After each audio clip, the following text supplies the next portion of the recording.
morning! Agang kay ganda. Pagising ko sa umaga, nagtitake ako ng Vita Plus. Yan po. Meron siyang melon flavor. Saka guyabano. Yan po siya. At may coffee. Yan po yung iniinom ko tuwing umaga. So, pagising ko ng umaga, ito na po yung melon na tinimpla ko. So, yan po ang iniinom ko. Maligam-gam at saka warm water saka hot water. Ano ko yata ko. Breakfast lang ako ng kalahating bread. After that, 5 minutes.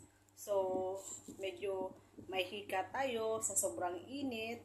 Sinusumpong tapos overpatig. So, bumili ako ng